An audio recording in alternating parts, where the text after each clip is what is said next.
नमस्कार दोस्तों, मैं हूं अभिषेक। स्वागत है आप सबका मेरे चैनल पे एस्ट्रोरियल कोड में। दोस्तों, आज का जो मैं ये टॉपिक बताने जा रहा हूं आप लोगों को, ये आज की डेट पे एक समझ लीजिए बहुत ही गंभीर विषय बन चुका है। बहुत ही सीरियस टॉपिक है ये। इसको पूरा ध्यान से सुनिएगा, स्टार्ट से लेकर एंडिंग तक। जी हाँ दोस्तों, मैं आज बात करने जा रहा हूं आप लोगों से कुंडली में डिवोर्स योग के बारे में।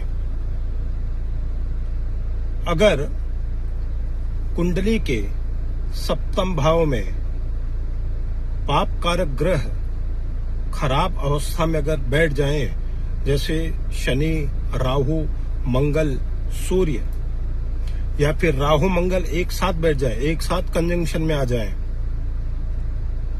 तो डिवोर्स का एक प्रबल योग बनाते हैं।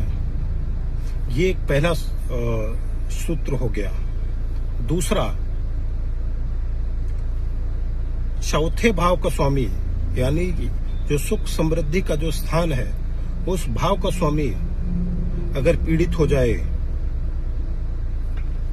और छठवें भाव में बैठ जाए, तो समझ लीजिए ये शादी कोर्ट कचहरी के मामले तक पहुंच जाता है और उसके बाद अलगाववाद करवाते हैं। तीसरा, 6, 8 और 12 इनके स्वामी किसी न किसी तरीके सप्तमेश से या सप्तम भाव में अपना प्रभाव अगर डाल रहे हैं, तो भी ये एक डिवोर्स का योग बनाता है। दोस्तों, अगर स्त्री है, लेडीज है, तो उनकी कुंडली में गुरु का स्थिति देखना बहुत जरूरी है।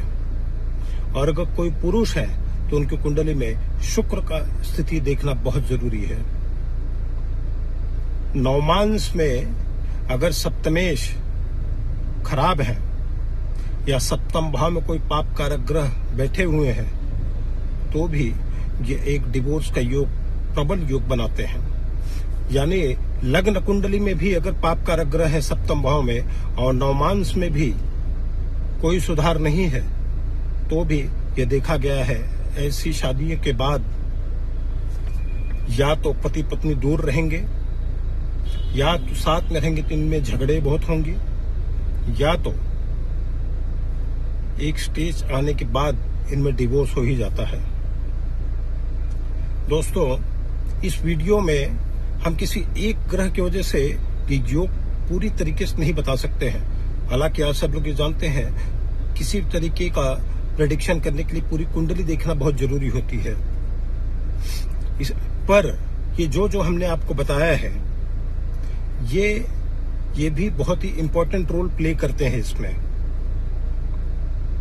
एक चीज और, विवाह के दौरान अगर 6, 8 और 12 इन घरों की जो भी स्वामी है, उनकी अगर महादशा है और वो ग्रह अगर खराब है, तो भी ये एक प्रबल योग बनाते हैं डिवोर्स का।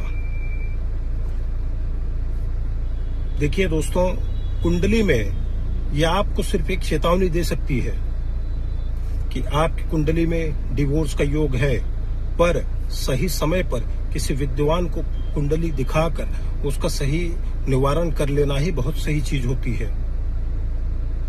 और कुछ चीजें अपने बात व्यवहार से सुधार करके बहुत सारी चीजें नॉर्मल कर ली जाती है।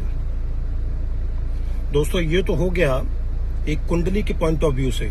मैं एक कुछ पर्सनल अपना रिव्यू देना चाहता हूं। आज की जो जनरेशन के लोग हैं,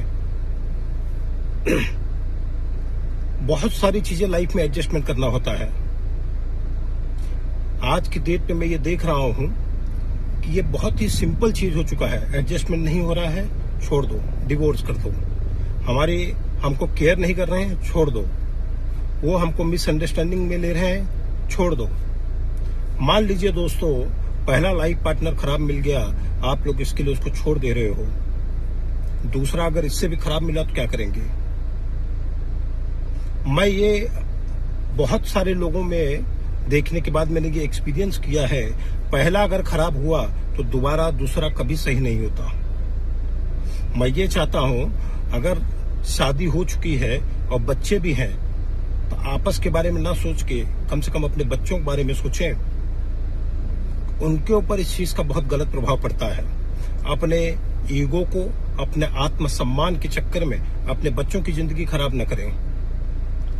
अगर सारी चीजें करने के बाद भी ऐसा लग रहा हो कि अभी हाथ से सारी चीजें निकलते जा रही हैं, तो अपनी जिंदगी को एक ऑटो पायलट मोड पे डालिए और सारा का सारा चीज भगवान के हाथ में छोड़ दीजिए।